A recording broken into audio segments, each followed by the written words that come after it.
Hi, everybody. Welcome back to the MetaStellar YouTube show, where we talk about the top 10 free science fiction and fantasy books on Amazon. Today's #1 bestseller is set in the near future after an ecological disaster makes it so that you can't even go swimming. But I'm getting ahead of myself because we're counting down from the #10 best-selling book on Amazon's free science fiction and fantasy list to the #1. So we have 9 other books to get through before we get to that one. And for those who are new to our channel, here at MetaStellar, we read those top 10 books every single Friday so that you know what to check out for your free reading on the weekend. So what happens is that authors and publishers make their books free for a short period of time in order to attract readers. Often it's the first book in a series, and they go in and out of being free very, very quickly. So you have to grab these books when they're free. And we also publish, in addition to book reviews, we also do lots and lots of original fiction. We do essays and short stories and news items and all sorts of other things of interest to the science fiction and fantasy fan community. And right now we're in our acceptance cycle for short fiction. So if you have a short science fiction, fantasy, or horror short story, you have until October 31st to submit it to the magazine. And we do pay for submissions. And we're able to keep everything free through the kind generosity of our Patreon supporters. I'll talk about that later. Now let's get into the books.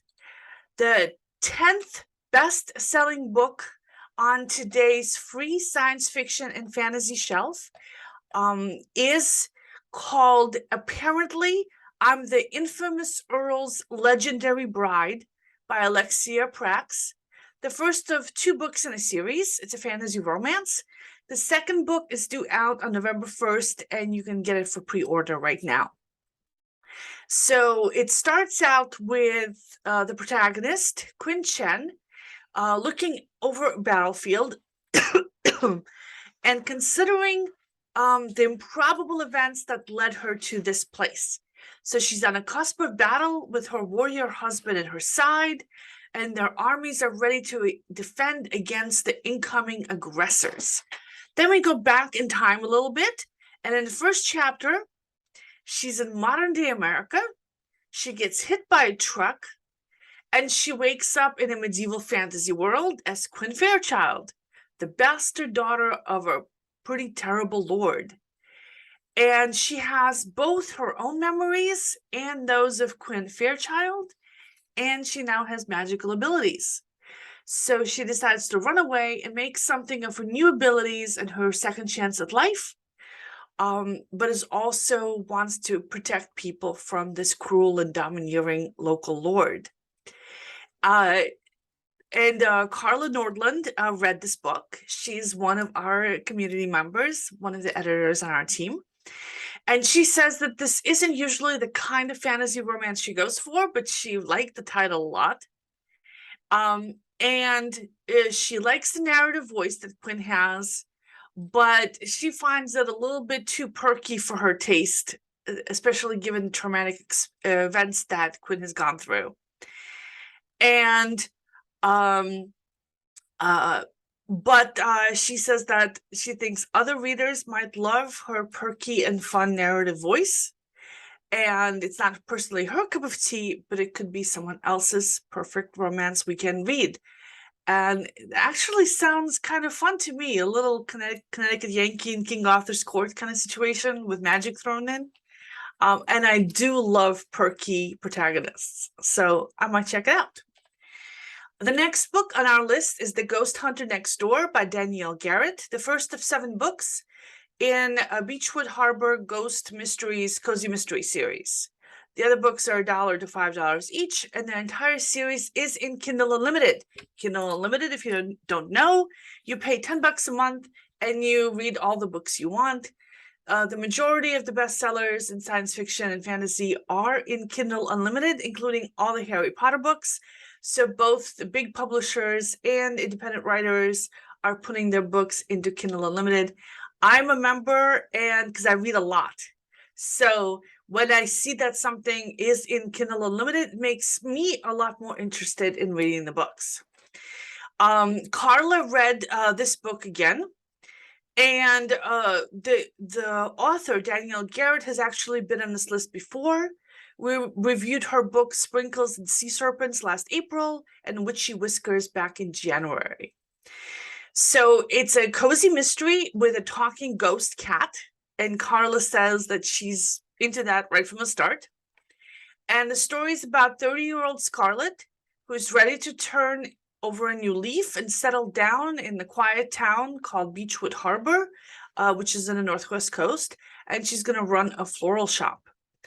And the new town is full of supernatural beings, and she herself is a ghost whisperer, but is keeping her abilities to herself. And she's got a couple of ghost companions, including Flapjack, who was once her childhood pet, and Hayward, the ghost of an English gentleman. And other ghosts come and see her with requests, and she makes them keep regular business hours. So she's holding a weekly ghost support meeting for the local ghosts when a strong spirit bursts through the door, shatters windows, and demands to speak to the ghost whisperer. And Carla says this is her fun, cozy mystery read for the weekend. There's a little bit of backstory in the first chapter, but she loves the snarky voice that Scarlett has and the banter between her two ghost companions. She wants to find out what the new ghost wants, and she wants to see Scarlett in action, and she's definitely going to finish it this weekend. And I might check that out as well. Next, we have Ascendant by Michael Miller, the first of 2 books in the Songs of Chaos Sword and Sorcery fantasy series. The sequel is $1, and both books are in Kindle Unlimited.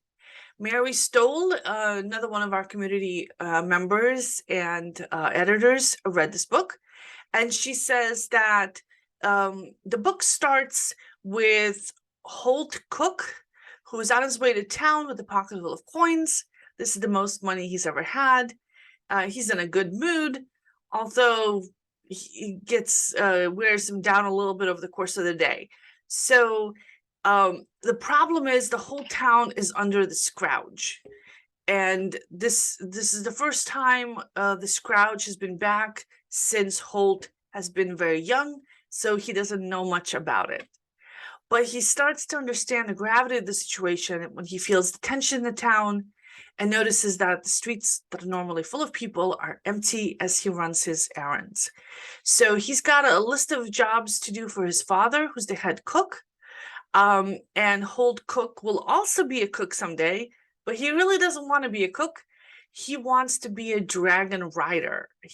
Because there's dragon riders in this world, as you can probably see from the cover. So Holt idolizes the dragon riders, and he and his father serve them right now, but he thinks the dragon riders are going to save them from this scourge. Oh yeah. And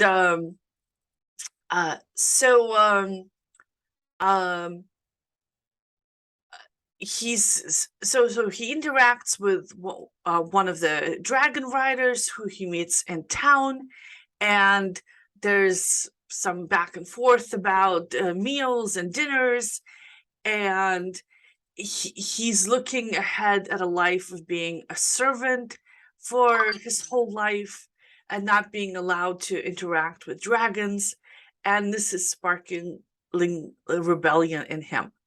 So Mary says that the book was well-paced, it kept her engaged, and it was an interesting story with rich characters. She very much enjoyed reading the first 3 chapters, and she says she's going to finish it. And she thinks it's the kind of book that people who like the Dragon Riders of Pern would also enjoy. Okay, next we have Called by Darkness by Sean Fletcher. and it's the first of 4 books in the Darkness Within coming-of-age urban fantasy series. The other books are $1 to $3 each, and the entire series is in Kindle Unlimited. And I'm the one who read this one, which is too bad because I'm not the target reader for this, because the protagonist is 17 and I do not like teenagers. And it's set in the magic school and I'm all Harry Pottered out. So a couple of strikes against it. So the book is the New York Academy of Magic. And the book starts out with Skylar feeding chunks of meat to baby dragons in the Beastology stables. The stables are in Jones Beach Park on Long Island, for those who are familiar with the New York area. And there's a magic portal connecting the stables to the Academy itself, which is hidden inside Manhattan's Lincoln Center. The setting reminds me a bit of Harry Potter, except it's in New York City instead of England. Normal people aren't called muggles, they're called norms. The magical people are called soups. And this particular academy has a wide variety of them, including shapeshifters, witches, elves, vampires, and an incubus. And today's the big day of an entrance ceremony, and Skylar's late because she was playing with the baby dragons. She gets chewed out and reminded that she has her mother's history to live up to. Apparently her mother is a big hero who won a big giant magical battle 30 years ago. And of course there's a cute boy who's really frustrating, who she used to be friends with but isn't. And everybody at her level is assigned a partner for this coming year, and she is assigned to the cute boy, of course. And then before the ceremony, there's a tremor, a tunnel's open up in the ground, and the manticore comes charging out, which has a lion's head, a scorpion's tail, razor claws, and a bad attitude, and it's huge. It attacks everybody. Skylar tries to help fight it, doesn't do too well. Then her mom shows up and saves the day, humiliating her. And Skylar's just moping around, complaining to herself about how useless she is compared to her hero mom. And I'm like, okay, I can't even deal. She's like way too whiny. I do not find that sympathetic. I don't find whiny teenagers with all their angst and drama to be particularly compelling. I am not the target audience for this. But if you like books about magical academies and teenage crushes, I do have to say this book is extremely readable. And I think it would be a fun weekend read if that's the kind of book that you like. Next, we have Dial Witch by Joanne Carlson. The first of 3 books in the Dial Witch humorous fantasy series. The other 2 books are between $1 and $4 each, and they are not in Kindle Unlimited. We reviewed this book before. It was previously on our Free Friday list this past April, and now it's back, so people liked it. And it's the continuation of another trilogy, Perfect Brew, set in the same world. And so Jane Black is a small-town sorceress who opens a shop to sell spells, potions, and tarot readings to people in her small town. Customers aren't exactly beating down the path to her door. She wants to make magic useful to regular people so they won't fear witches as much, and that supernatural people won't have to hide their talents. That, to me, seemed like a lot for a single shop to do. I mean, maybe she should have, instead of trying to go it alone, she should have gotten together with other witches and other mortals and, you know, gotten something going on a larger scale. Just a thought. But she does have a snarky talking cat, so that's a plus. Then a customer comes in. The customer wants to hire Jane to use magic to kill her husband because the husband's so lazy and his socks smell. And Jane, instead of committing murder, Jane offers to fix the husband as well. And I'm thinking, there's something really wrong with this woman. She doesn't really seem to have a good sense of what she's doing at all. Then we switch to another place, a nightclub in the third realm, where three mages are sitting around drinking. And there's a pirate who wants to give one of them a ship if he's able to find our witch, Jane Black. So it is a cute story. It's lighthearted. It might be a good weekend read. And the premise didn't really catch my attention, but I did like the pacing and the style of the writing. The fact that the other books cost money deterred me from sticking with it, because there's plenty of other books that are in Kindle Unlimited that wouldn't cost me money to read, so I read those first. Next, we have Days of Blood by James Hunt, the last of 6 books in the EMP post-apocalyptic survival series. The other books are $4 to $5 each. They're all in Kindle Unlimited. And James Hunt has been on this list before. We reviewed a couple of his books this year and last year.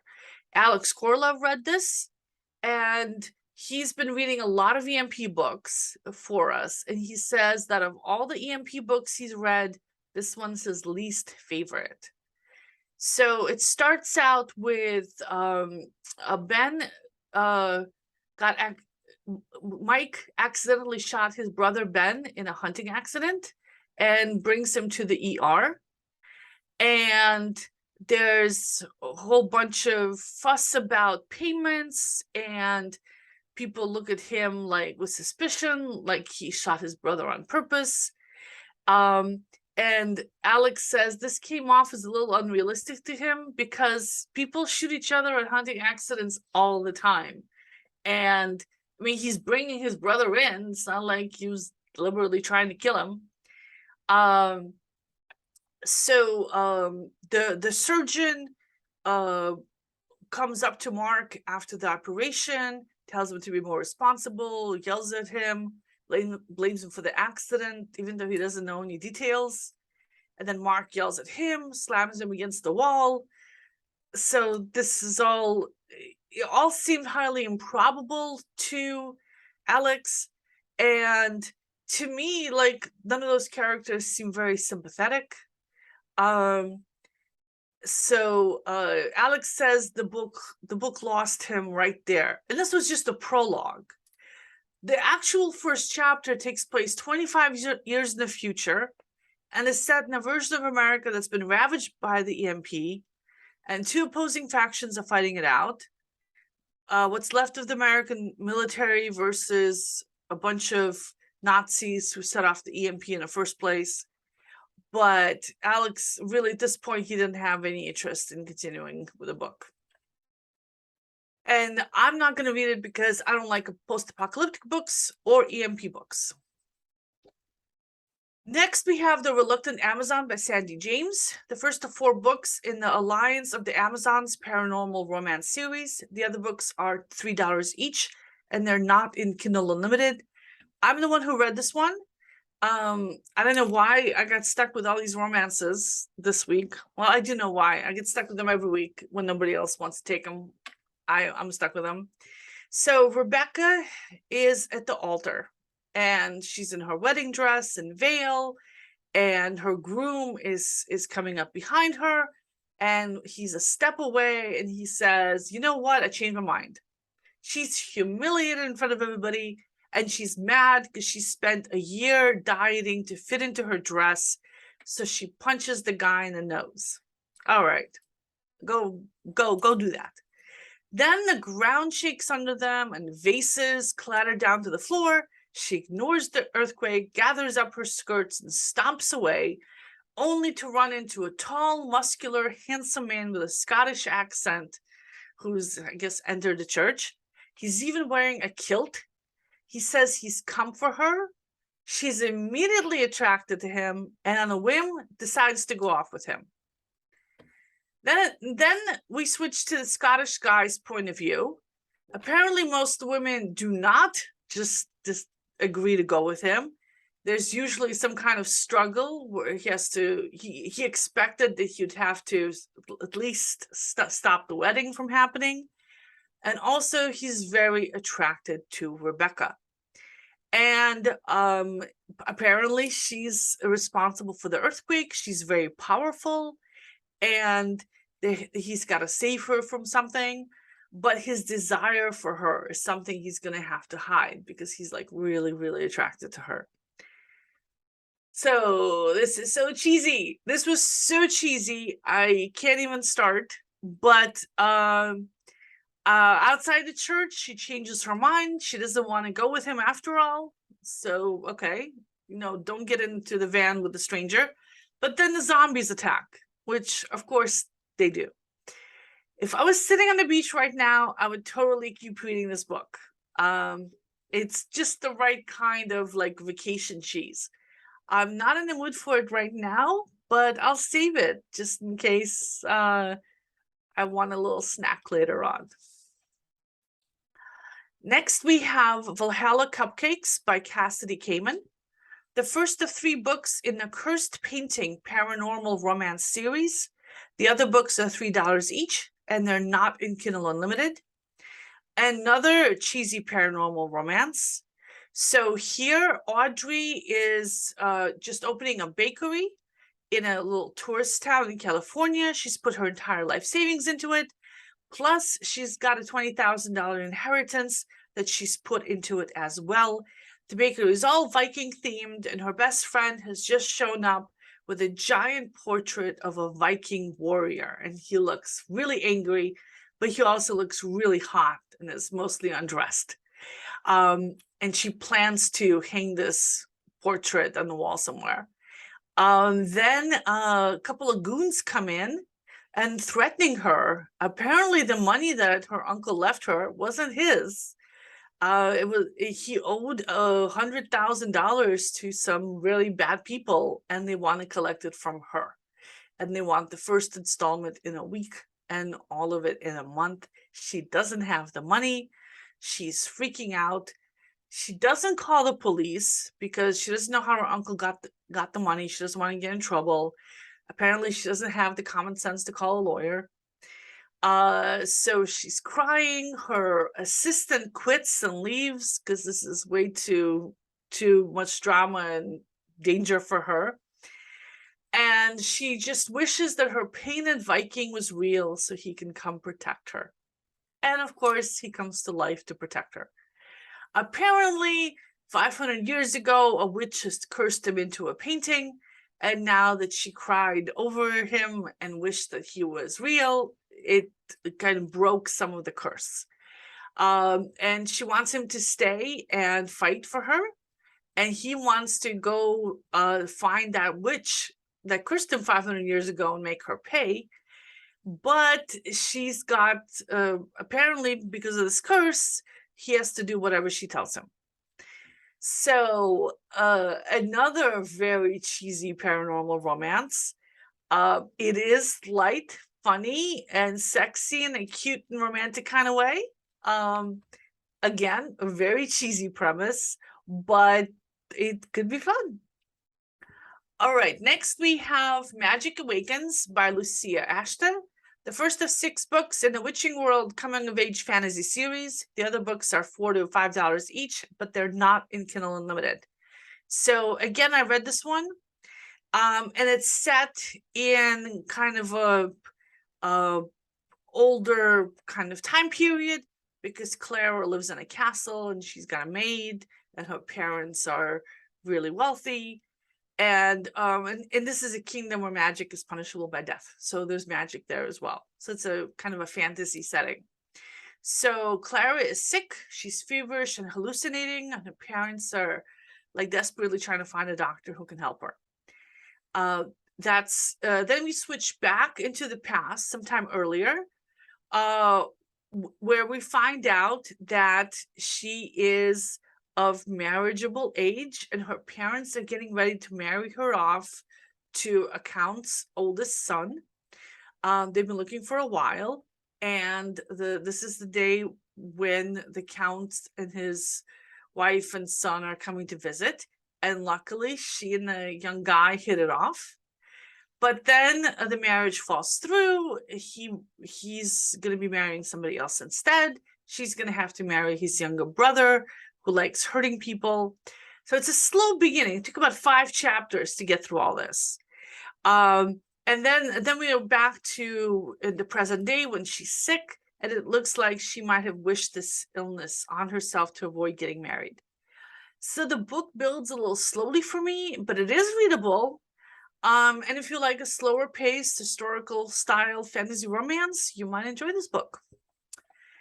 Finally, we have Domino Theory by Christopher White, the #1 best-selling free science fiction and fantasy books on Amazon today. It's the first of 3 books in the Domino post-apocalyptic science fiction series. The other books are $6 each, but they're all in Kindle Unlimited. Yay! So one of our newest community members, Lily Jones, has read this one for us, and she's a big fan of climate issues and that environmental issues and that kind of stuff. So this was right up her alley. So the book is set in a future United States ravaged by ecological disasters. The seas have risen and temperatures are high, and everyone's living under climate-controlled domes. And something happened that has split the human population into a new species, and American cities now have become independent districts. And she says the book starts right in with the action. One of the main characters, Iris, is running from thugs. They want to capture her for unknown crimes against the local authorities in Los Angeles, in what's formerly Los Angeles. And she escapes by hiding underwater in the polluted water of Venice Beach, where she's risking severe chemical burns. And then she hides in an abandoned storage room and calls her best friend to come rescue her because she's hurt her ankle and can't really move very well. And meanwhile, elsewhere, our second main character, Xander, is arrested for beating up a guy who made hateful remarks towards a mother and a daughter of a different species, but like human adjacent species. And this is in the new version of Seattle, and he's taken to the local police station. And he comes from a high-profile political family and is told that he's bringing shame on his family. And so there's a couple of different punishment options that he's going to have to choose from. So Lily says that the pose is straightforward and the pacing is pretty quick. There's sparse hints at the rules of this new society and gets right into the action, and she appreciates that.